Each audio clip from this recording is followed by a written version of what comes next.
Hey losers, I'm Coral. Welcome back to my channel. I am here today with the books and the cat hair. Sorry, I'm here with the books that I'm hoping to read in June. I keep having to forcibly remove Baron from my spot, because every time I get up, he's like, this is my spot. He thinks that I'm taking his spot. Poor cat. But I'm here with the books that I'm planning on reading in June. I don't have a lot planned for myself.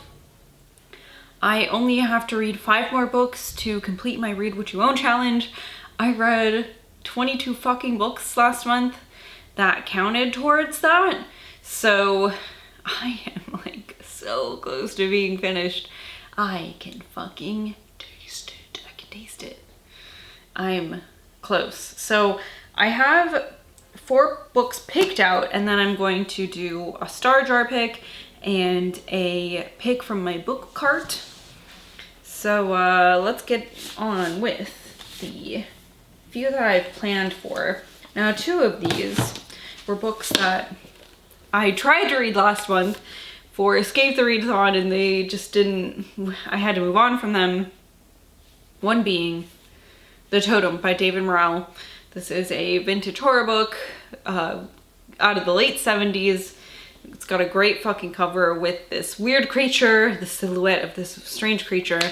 Looks like it's made out of wood. It's got some creepy sludge coming off its snout, like algae looking. Is it a deer? Is it a tree? I don't fucking know. But it's terrorizing this small Wyoming town. Dead hitchhikers, weird deaths, things like that.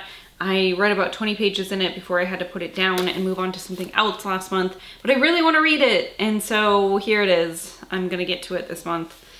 Looks like it's gonna be short and sweet. I've actually heard, I posted this on Instagram, a picture of this, and multiple people were like, this book is great, so I'm really stoked. Also, Wormwood by Chad Lutzke and Tim Meyer. I picked this up for a prompt, and then I picked this up for another prompt. I never actually started it, but then I was like, well, I kind of actually like want to read this. And the cover gives me like possible summer vibes, which is something I'm trying to do in the summer. So I don't know for sure, but I'm hoping. We'll see. Either way, I'm going to read it. This is about a 14-year-old boy who has kind of a transient lifestyle because of his mother's job. Now he's in another town, and he meets a girl who might be leading him down the wrong path. It looks like they do a little bit of vigilante justice, but who knows if that's really what it actually is. I don't know. I'll be picking that up. And then for sure, I'm pretty sure summer vibes, Disappearance at Devil's Rock by Tremblay. This is about a boy who goes missing in the summer. So, like, for sure this is set in the summer. At least a portion of it. I don't know how, like, long this disappearance happens for. But this is, you know, one of Paul Tremblay's books I have not read. I'd like to read it. I've got a couple of his that I haven't read. I've got, like, In the Meantime, which is some of his short stories. I've got Growing Things, which is more of his short stories. I've got this one. So, I'm gonna make it happen. An actual short story collection, an anthology. This is Scream and Scream Again, R.L. Stine Presents. And these are books that are, or these are stories that are supposed to be, what are they? What do you call it? These are supposed to be, this is a, like, homage to Goosebumps, R.L. Stine Presents, you know. So this has authors such as Heather Graham, Emmy Laybourne, Lisa Morton. Honestly, not very many people Wendy Corsi Staub, R.L. Stine. Not a ton of people not a lot of authors I've heard of before, but I'm excited to read this. I picked this up because of the buzzword challenge.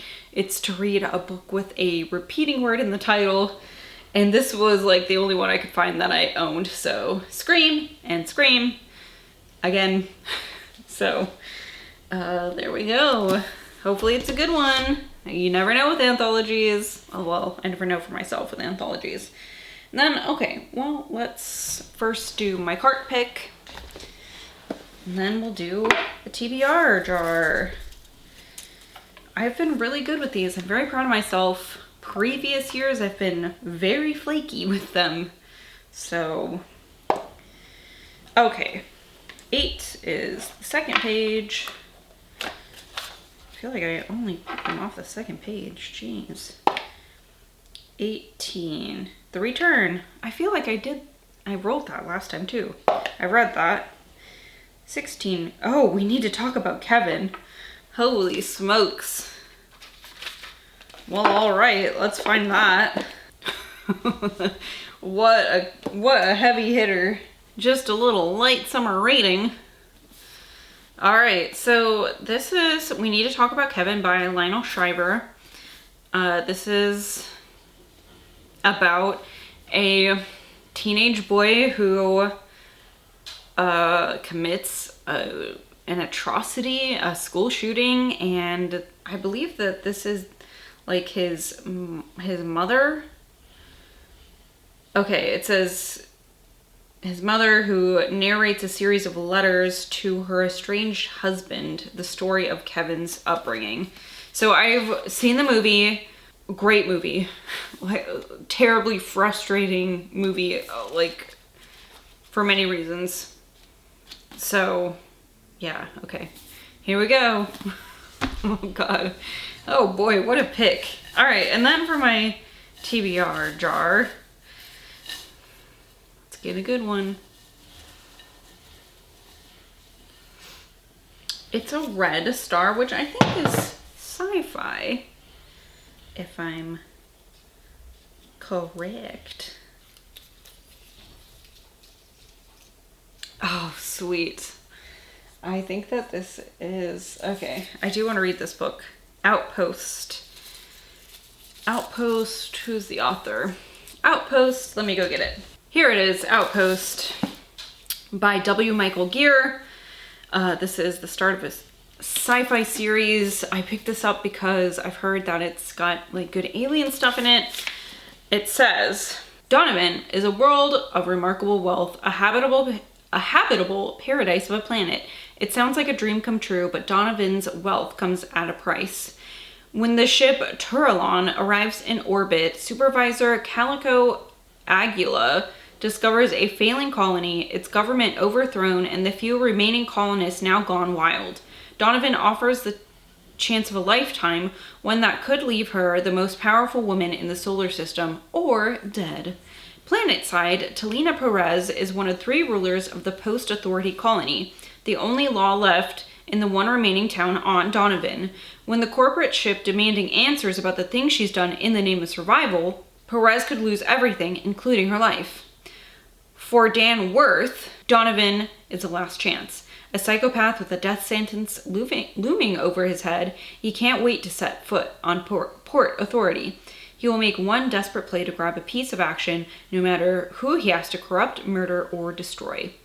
Captain Max Taggart has been the corporation's go-to guy when it comes to cold-blooded military enforcement. As the situation in Port Authority deteriorates, he'll be faced with tough choices to control the wild Donovians. Only Talina Perez stands in his way. So, oh, and then there's a ghost ship. Oh, whoa, this has so much going on. There's a fucking ghost ship. There's a brutal killer. Holy shit, I don't know. Maybe there's not aliens. I could have sworn, I think that there might be aliens. I think that's why I picked this up. So there must be aliens at some point in this. So, all right, well, for sure between these 1, 2, 3, 4, 5, 6, 7 books, wait, six books, I should complete my Read What You Own challenge, and then, I mean, I'm sure I will pick up some other shit. I just also read 22 fucking books last month, so I'm probably gonna take a day or two at the start of this month before I pick anything up again. because my brain needs like 1 or 2 days without staring at a page. Whew, boy, that was a wild month. But yeah, okay, so this is what I have planned for myself.